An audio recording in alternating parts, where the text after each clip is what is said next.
आज आपण मते कंधमाल अगुआ कथा को कहवा निमंते निमंत्रण करिसंती।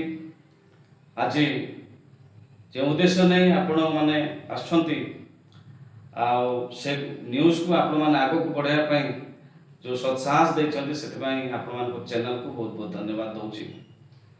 सर आज आपण को आमर स्वतंत्र प्रेस मीट के उद्देश्य रे परिवार चाहूँगी। देखो आपण माने देखिथिबे सुनिथिबे कि किछि दिन हबो सोशल मीडिया रे घुरी बोलुछि कंधमाल जिला फुलबानी पेंजी साहिर रेहान बेहरा मृत्यु घटना। रेहान बेहरा को पुलिस 13/4/2026 तारीख दिन सकाल 10टा बेले ताको घरु जोर जबरदस्त उठाई नहीं घरु माड़ मारी मारी थाना को नेबा घटनाटी एवं से थाना रे कस्टडी पुलिस कस्टडी भितरे थिबा भितरे से रेहान बेहरा मृत्यु हो जाउची ताकू पुणी मेडिकल नौची नेउछंती पुलिस पुणी मेडिकल रे मरीगला परे ताको बापा को कहा जाउ ना घर जबरदस्त ताको बापा को डाकिकी नेउछंती एवं अधा बाटे कहउछंती तुम पुओ मरी जाइची। आज्ञा आम प्रश्न करूचु प्रशासन आम शत्रु नुह प्रशासन को आम सम्मान दउचु से सब साहस से जो आज माने माने साहस बांधिक अच्छु सुरक्षित भाव में अच्छु किंतु प्रश्न उठुची बाड़ जो क्षेत खाऊची ये किए सुरक्षित जदि कंधमाल जिलार एससी एसटी ओबीसी लोक कि जनरल लोक समस्ते कंधमाल जो बास कर पशुहीन से मारी पिटी पिटी मारी दिया जीव एते साहस आम प्रश्न करूँ आज पुलिस डिपार्टमेंट को कि आपण को अधिकार रे रेहान बेहरा को पुलिस कस्टडी रे पिटी पिटी मारी देले। आगे से जो भौणी जो माने कहउछंती अत्यंत दुखदायक घटना आम फील करि पारुछु। मुझे पुलिस मान को पचारुछि जदि आपण मानकर भाई को कि आपण मानकर रिलेटिव को जदि एभली पुलिस कस्टडी रे थाई पिटी पिटी मारी दिया जीव आपण मान हो कहबे। आगे यार जवाब आम मागू सरकार को अनुरोध करुच्छी आपण मान माध्यम रे ओडिशा सरकार किंबा केंद्र सरकार को जड़े दलित युवक को पुलिस हेफाजत को नहीं पिटी पिटी मारी देछि यार अरे पूरा संपूर्ण भाव में तथ्य सीबीआई को दिया जीवो एवं सीबीआई माध्यम रे खोलताड़ करा जीवो एवं जो माने दोषी से मान दंड पाइबार आवश्यकता अछि।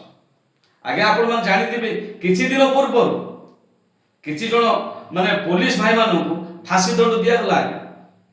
जने बापा आ पुओ को पुलिस स्टेशन को डाकी नहीं से माने पिटी पिटी मारी देले बोली से 9 जण पुलिस भाई मानन को फांसी दंड दिया गला।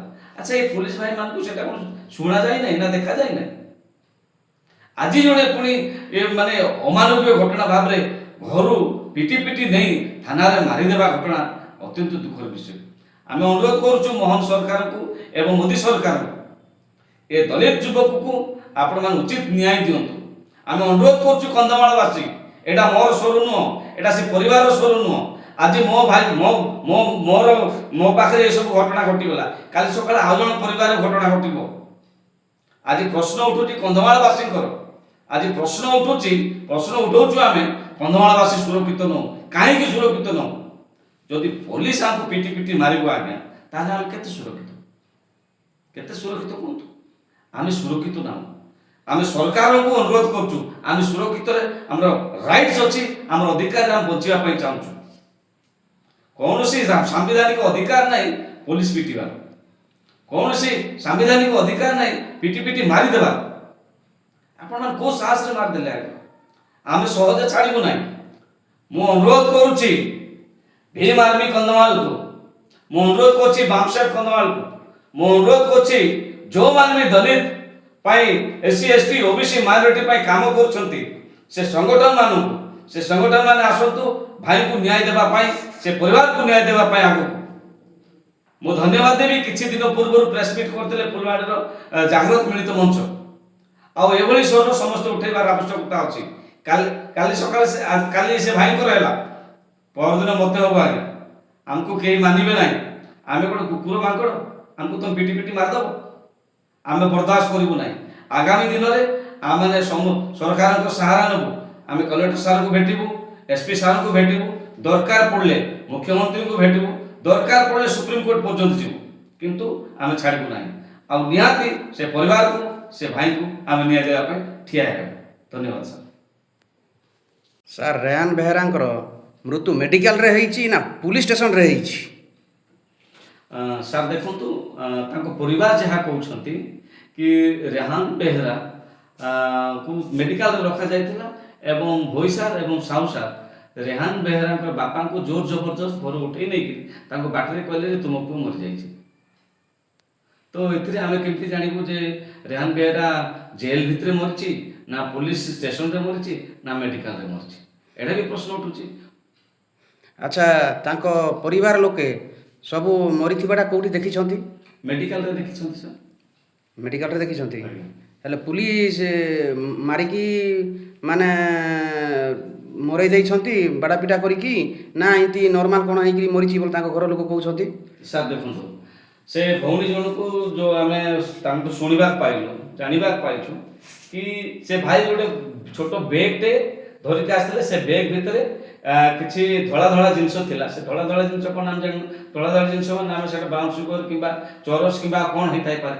ସେଇଟା ପୁଣି ସେ ବେଗ୍ଟା ପୁଣି ଜଣେ ପୋଲିସ ଭାଇଙ୍କର ପୁଅଙ୍କର, ସେ ପୋଲିସ ଭାଇଙ୍କ ପୁଅଠୁ ସେଇଟା ଆଣିଥିଲେ। ହେଲେ ସେ ପୋଲିସ ଡିପାର୍ଟମେଣ୍ଟ ବୋଧେ ଏଠି ଗଞ୍ଜେଇ ବେପାର କରୁଛନ୍ତି, ଏଠି ଚରସ ବେପାର କରୁଛନ୍ତି, ଏଠି ଡ୍ରଗ୍ସ ବେପାର କରୁଛନ୍ତି, ଆଉ ସାଧାରଣ ଜନତାକୁ ଏମିତି ପିଟି ପିଟି ମାରି ଦେଉଛନ୍ତି, ତାଙ୍କ ଉପରେ ଦୋଷ ଢାଳି ଦେଉଛନ୍ତି ସାର୍। ଆଉ ସେ ଭାଇ ଯେତେବେଳେ 13 ତାରିଖ ଦିନ ତାଙ୍କୁ ଘରୁ ନେଲେ, ସେ ଭଉଣୀ କହୁଛନ୍ତି କି ତାଙ୍କୁ ପିଟି ପିଟି ନେଲେ। ସେ ଭଉଣୀ ନିଜେ ସାକ୍ଷୀ ଅଛନ୍ତି, ସେ ନିଜେ ସବୁ ଚକିରେ ଦେଖିଛନ୍ତି। ଆଉ କ'ଣ ପ୍ରମାଣ ଦେବାର? ହଉ, ଠିକ୍ ଅଛି।